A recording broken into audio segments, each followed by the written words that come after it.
दोस्तों हम लेकर आ चुके हैं आप लोगों के लिए 20 मिनट में शाम की 50 ताज़ा और बड़ी खबरें बताएंगे। दोस्तों आखिरकार कैसे हमास के आगे इजराइल ने टेके घुटने। 2 हफ्ते के सीज फायर की चल रही है हमास इजराइल में बात। आखिरकार क्या रणनीति हमास की बताएंगे। क्यों आखिरकार दोस्तों वारिस पठान ने नीतीश और तेजस्वी को बता दिया जंगल राज का राजा।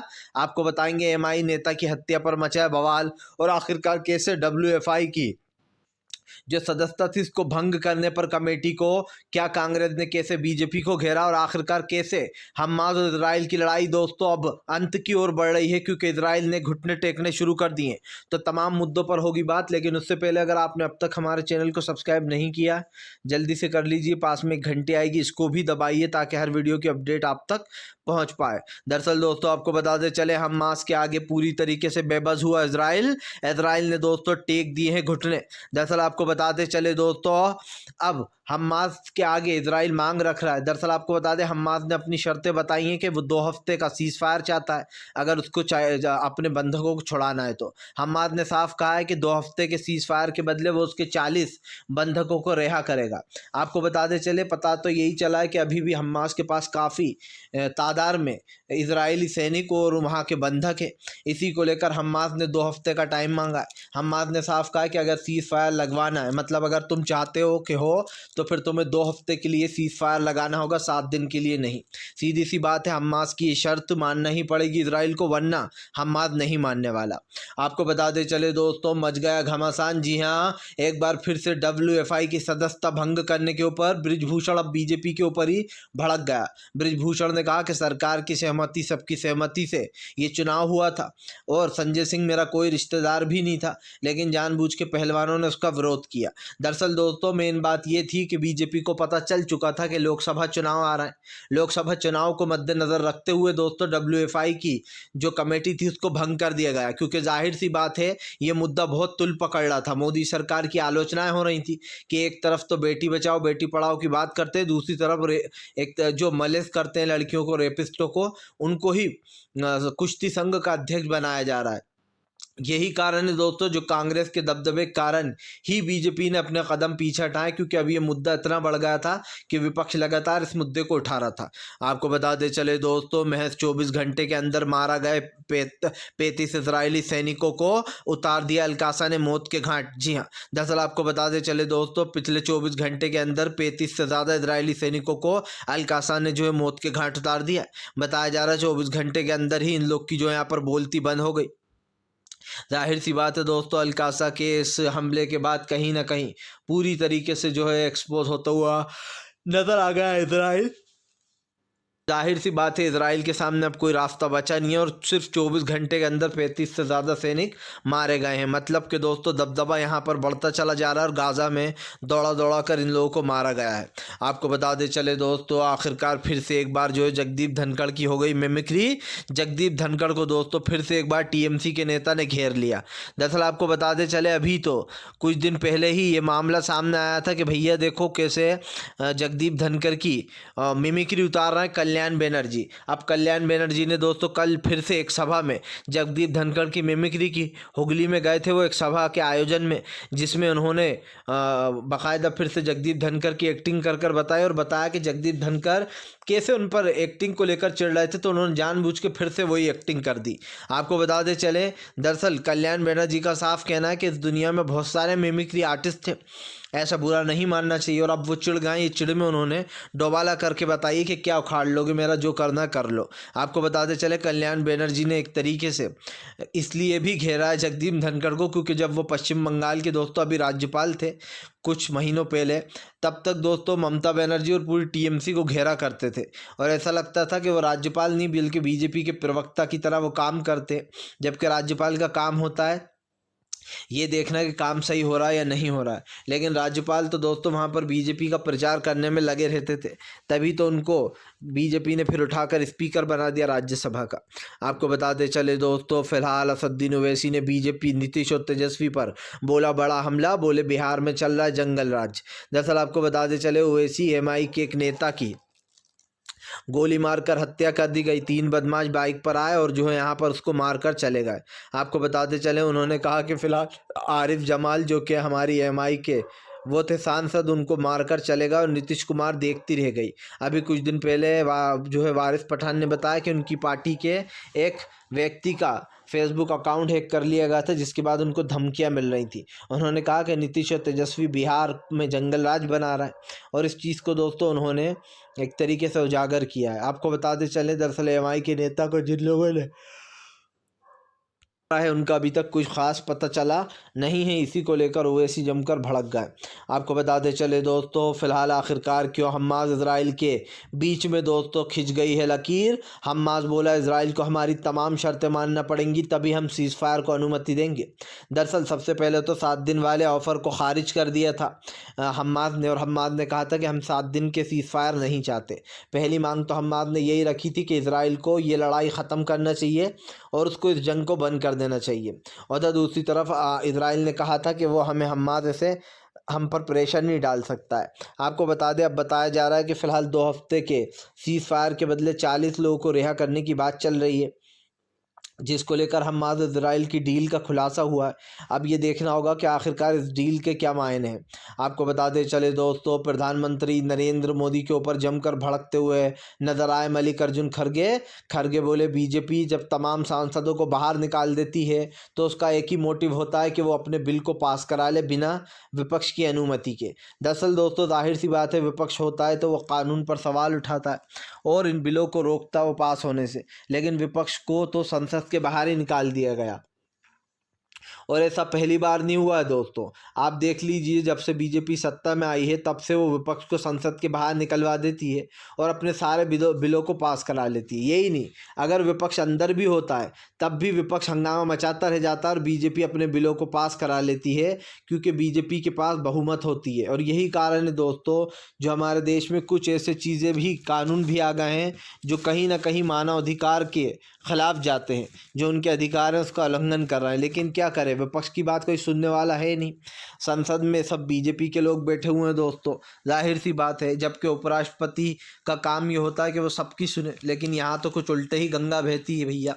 आपको भी पता है कि क्या चल रहा है। वक्त ओम बिरला को ले लीजिए, ऐसा लगता है वो बीजेपी के लिए ही काम करते हैं, क्योंकि जब राहुल गांधी को नहीं बोलने दिया गया तब भी यही लगा।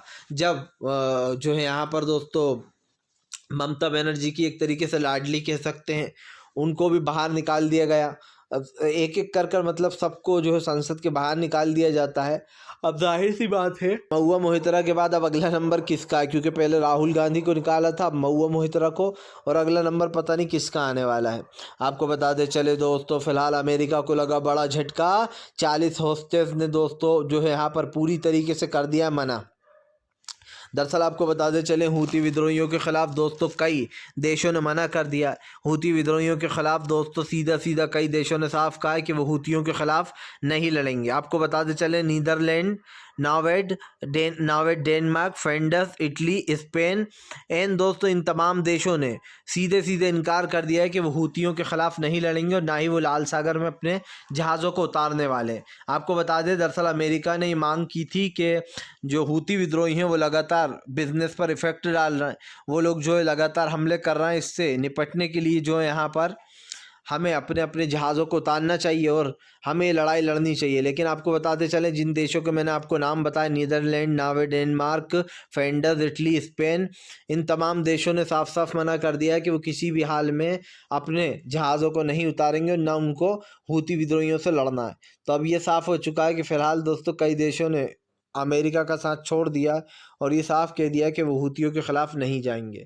आपको बताते चले दोस्तों, प्रधानमंत्री नरेंद्र मोदी के ऊपर जमकर भड़के राहुल गांधी बोले देश में बेरोजगारी, महंगाई, गरीबी जैसे मुद्दों को छोड़कर बीजेपी धर्म की राजनीति करती है। उन्होंने कहा कि फ़िलहाल ये लोग धर्म की राजनीति करते हैं, लेकिन हम कर्म की राजनीति करते हैं, हम जो वादे करते हैं उसे निभाते ज़रूर हैं।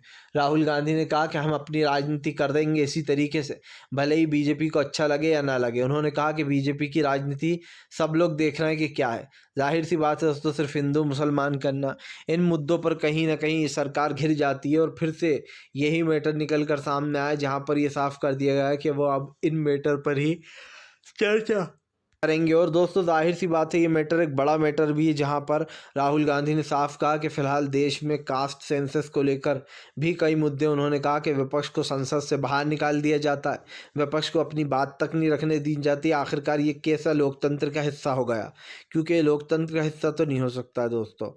फिलहाल आपको बताते चले दोस्तों, फिलहाल काफ़ी कुछ बदलने के बाद भी एक चीज़ है जो नहीं बदल रही है, वो है दोस्तों बीजेपी का एटीट्यूड। दरअसल आपको बताते चले अखिलेश यादव ने बीजेपी को घेरा। अखिलेश बोले बीजेपी का ये जो घमंड है वही उसको डुबा देगा। अखिलेश यादव ने कहा कि फिलहाल बीजेपी ने 2014 के बाद से जो प्रधानमंत्री ने खास करके जनता से वादे किए थे उनमें से एक भी वादा पूरा नहीं किया गया। अखिलेश यादव ने कहा कि आने वाले वक्त में जनता ही बीजेपी को सत्ता से बाहर करेगी। अखिलेश यादव ने दावा किया है कि फिलहाल जनता जो है वो बीजेपी के ख़िलाफ़ हो चुकी है अब, और बीजेपी के साथ कोई भी वार्ता नहीं रखना चाहती, यानी कि बीजेपी को वोट ही नहीं देना चाहती। अखिलेश यादव का ये बयान दोस्तों ऐसे समय पर आया जब इंडिया गठबंधन ज़ोरों शोरों से अपने गठबंधन की तैयारी कर रहा है ताकि आने वाले समय में इंडिया अलायंस एनडीए को टक्कर दे। हालांकि एनडीए के पास इतने पावरफुल चेहरे नहीं है जितने के दोस्तों इंडिया गठबंधन के पास हैं, और इसीलिए हम ये कह सकते हैं कि इंडिया गठबंधन का एक अलग मोटिव है, वो देश की राजनीति को एक अलग ढंग से देख रहा है दोस्तों। और मुझे ऐसा लगता है कि इंडिया गठबंधन ही जीतेगा, क्योंकि जाहिर सी बात है अलायंस काफ़ी बड़ा है, इसमें मजबूत नेताओं की भरमार लगी हुई है। आपको बता दें चले दोस्तों, जम्मू कश्मीर में दर्दनाक मौत, आप समझिए 5 लोगों की अब तक हत्या हो चुकी है दोस्तों, और ये 5 लोगों की हत्या जो है वो बहुत ही दुखद है, क्योंकि दोस्तों आप समझिए आतंकवादियों का कोई मज़हब कोई धर्म नहीं होता। ये आते हैं दोस्तों और बेचारे लोगों को मारकर चले जाते हैं। और ऐसे आतंकवाद से लड़ने के लिए मोदी और शाह बड़े बड़े दावे करते हैं कि हमने 370 हटा दिया, सब सही हो गया। लेकिन दोस्तों कौन बताए इनको कि रोज़ाना टारगेट किलिंग हो रही है, और शाह और मोदी सब कुछ देख रहे हैं दोस्तों, लेकिन उसके बाद भी वो कुछ करते नहीं हैं। आपको बताते चले फारूक अब्दुल्ला ने हमला बोलते हुए कहा कि बड़े अफसोस की बात है, कल एक एसएसपी को, दरअसल जो पूरे एसएसपी थे दोस्तों, वो नमाज़ पढ़ने गए थे, नमाज के दौरान ही उन आतंकवादियों ने उनको नमाज में ही मार दिया। अब आप समझिए दोस्तों ये आतंकवादी कैसे होते हैं, इनके लिए धर्म वरम कुछ नहीं है। बहुत सारे लोग कहते हैं ना दोस्तों कि ये आतंकवादी हैं, और आतंकवादियों ने किसको निशाना बनाते हैं दोस्तों, जो उनको मिल जाता है उसको ही निशाना बना लेते हैं वो। तो ये चीज़ को हमें याद रखना चाहिए कि इन आतंकवादियों ने दोस्तों उधम मचा रखा है। ख़ास करके जब से 370 हटा है तब से तो इन आतंकवादियों की घुसपैठ बहुत ज़्यादा बढ़ गई है। मुझे ये समझ में नहीं आता है कि इतने आतंकवादी आते कहाँ से हैं। एक मरता है, 100 मरते हैं, दूसरा आ जाते हैं। इन लोगों को ऐसी वो दी जाती है सीख दोस्तों। कम से कम इन्हें रोकने के लिए हमारी सरकार को स्ट्रॉन्ग प्लान बनाना होगा दोस्तों, जिससे कि कोई भी आतंकवादी यहाँ घुसने से पहले 10 बार सोचे। और यही कारण है जो फारूक अब्दुल्ला ने सरकार को नसीहत दी है। आपको बताते चले दोस्तों, केजरीवाल ने बीजेपी को लपेटा। केजरीवाल बोले आम आदमी पार्टी को ख़त्म करना चाहती है बीजेपी चाहती है कि आम आदमी पार्टी ख़त्म हो जाए। दरअसल दोस्तों आपको बताते चले अरविंद केजरीवाल ने साफ कर दिया कि इनका ऐसा कोई भी मोटिव नहीं है, और ना ही वो जो है यहाँ पर ये सब कुछ करना चाहते हैं। दरअसल दोस्तों सीधी सी बात एक दिखाई दे रही है कि यहाँ पर काफ़ी कुछ बदल चुका है, क्योंकि इस वक्त अरविंद केजरीवाल ने बीजेपी को लपेटते हुए साफ कहा है कि बीजेपी है वो जो कम से कम दोस्तों इस मैटर पर ख़ास करके चुपचाप है। और आने वाले समय में हमें देखना होगा कि ये मैटर दोस्तों तमाम कैसे हैं, क्योंकि कई ऐसी चीज़ें जहाँ पर बदलने की ज़रूरत है। आपको बताते चले दोस्तों, फिलहाल हमास इजराइल की जंग के बीच में एक बार फिर से हिजबुल्लाह का अटैक दोस्तों, हिजबुल्लाह ने फिर से कर दिया ताबड़तोड़ हमला। दरअसल आपको बताते चले दोस्तों इस बार हिजबुल्लाह अपने फुल फॉर्म में नज़र आ रहा है। जहाँ एक तरफ हिजबुल्लाह के अटैक बढ़ते चले जा रहे हैं, तो वहीं दूसरी तरफ दोस्तों इस तरीके के जितने भी चीज़ें ये कम होती जा रही हैं। तो अब देखना ये होगा कि दरअसल दोस्तों हिजबुल्लाह के इस अटैक के बाद इजराइल के क्या हाल हैं, क्योंकि आपको बताते चलें इजराइल लगातार परेशान आ चुका है। उसने जंग शुरू तो की थी जीतने के लिए, लेकिन उल्टा जंग हारता चला जा रहा है इजराइल, क्योंकि वो अपने कई सैनिकों को खो चुका है और कईयों को खोने की तैयारी चल रही है। आपको बता दें दोस्तों, फिलहाल बीजेपी के ऊपर जमकर भड़की ममता बनर्जी बोली विपक्ष को बाहर निकालकर बीजेपी ने अपनी तानाशाही का सबूत दिया है। वो तमाम विपक्ष के बिना ही सदन को चलाना चाहती है। उन्होंने कहा कि अब वो समय दूर नहीं है जब बीजेपी ये भी घोषित कर दे कि देश में चुनाव ही नहीं हुआ करेंगे, वह एक ही सरकार रहेगी। क्योंकि दोस्तों बीजेपी के बारे में आप क्या कहें, कुछ नहीं कहा जा सकता। भारतीय जनता पार्टी के नेता दोस्तों जिस तरीके की हरकतें कर रहे हैं और जो चीज़ें चल रही हैं उसको लेकर एक चीज़ तो साफ हो चुकी है, आने वाले समय में हमारे देश के जितने भी नेता तमाम गढ़ हैं वो इस चीज़ को कहीं ना कहीं नोटिस करेंगे और ये साफ दिखाई भी दे रहा है। तो हम कम से कम इस चीज़ को तो मान ही लें कि फ़िलहाल आने वाले समय में काफ़ी कुछ बदल सकता है। फ़िलहाल दोस्तों यहाँ पर काफ़ी कुछ जो यहाँ पर बदल गया है, क्योंकि अब काफ़ी टेंशन वाली जो बातें थी उन चीज़ को दूर किया जाएगा और आगे चलकर जो है देखा जाएगा ममता बनर्जी द्वारा कि आखिरकार बीजेपी की ये जो राजनीति है ये आगे चलकर कौन सा मोड़ लेगी। आपको बता दें चले दोस्तों, फ़िलहाल जो यहाँ पर हमास इजराइल की जंग के बीच में एक और ट्विस्ट आने वाला है। दरअसल आपको बता दें चले हमास इजराइल की जंग के बीच में दोस्तों अब कई देश ऐसे हैं जो हमास के साथ चल पड़े हैं, तो कई ऐसे हैं जो कि यहाँ पर दोस्तों इसके ख़िलाफ़ चढ़े हैं। अब इन चीज़ों को देखना होगा कि आखिरकार आने वाले समय में इस चीज़ का क्या होने वाला है, क्योंकि आपको बता दें राजनीति काफ़ी बदलती चली जा रही है और हमारे देश की राजनीति दोस्तों कैसी हो गई है आप सब ने देखा। आपको बता दें चले पहलवानों की बड़ी जीत पर साक्षी मलिक बोली ये पहलवानों की जीत नहीं है बल्कि सच की जीत है। साक्षी मलिक ने कहा कि हम चाहते हैं WFI कुश्ती संघ की जो भी अध्यक्ष हो वो एक महिला हो, ताकि दोस्तों इसमें गलत क्या है दोस्तों, अगर महिला खिलाड़ी कह रही हैं कि वहाँ पर उनकी जो कोच हो वो एक महिला होने चाहिए, तो दोस्तों इसमें गलत क्या है। महिलाओं के साथ आज हर जगह महिलाएं ही होती हैं। आपने देखा महिला पुलिस महिलाओं के लिए रखी जाती है, तो इसमें उन्होंने कुछ गलत मांग नहीं की है, लेकिन जानबूझकर सिर्फ बृजभूषण के करीबी को ही क्यों बनाया गया था WFI का चीफ। दोस्तों ये सवाल उठ रहे थे कि भैया जब महिलाएं महिलाओं का कह रही हैं कि महिला को ही लाकर दो आप, तो आखिरकार आप जो है इनको क्यों चुन रहे हो। अब देखना ये होगा आगे दोस्तों कि ऐसे इनकी क्या बड़ी जीत तो अभी तो फिलहाल हो गई है, क्योंकि जाहिर सी बात है बृजभूषण को कान में कुछ तो फूका गया है दोस्तों, वरना बृजभूषण चुप बैठने वालों में से बिल्कुल नहीं है, ये आप भी जानते हैं।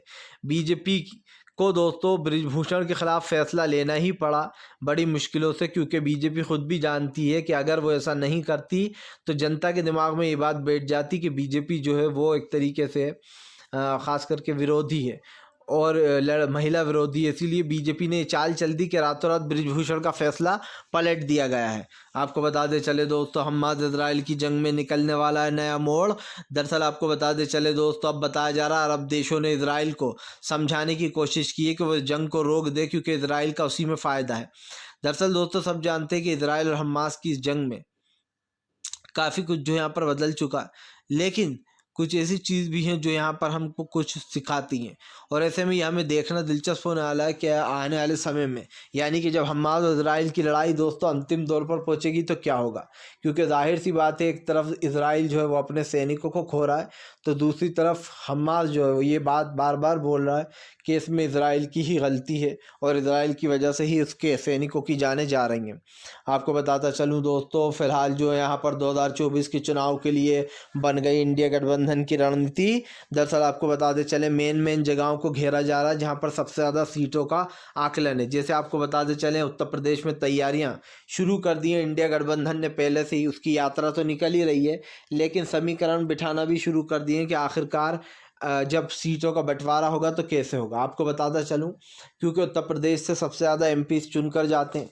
उत्तर प्रदेश एक बड़ा राज्य माना जाता है दोस्तों जहां पर सबसे ज़्यादा MPs हैं।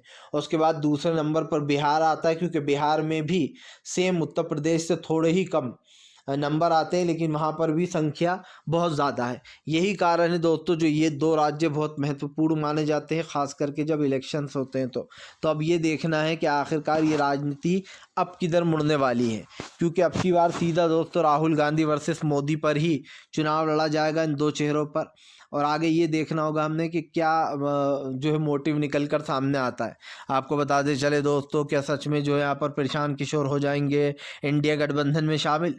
जी हाँ, संकेत तो कुछ ऐसे ही मिल रहा है। हमें ऐसा लग रहा है दोस्तों कि प्रशांत किशोर इंडिया गठबंधन के साथ मिल सकते हैं, और इंडिया गठबंधन के साथ अगर प्रशांत किशोर आते हैं तो कहीं ना कहीं इंडिया गठबंधन को बूस्टर डोज मिल जाएगा। खैर अब देखना होगा जन स्वराज जो वो अपनी पार्टी चला रहे हैं प्रशांत किशोर, उसको लेकर क्या मुद्दा सामने है। फिलहाल अगर आपको हमारा वीडियो अच्छा लगे तो कृपया इसको लाइक कीजिए, चैनल पे आए तो ज़्यादा से ज़्यादा इसको शेयर कीजिए।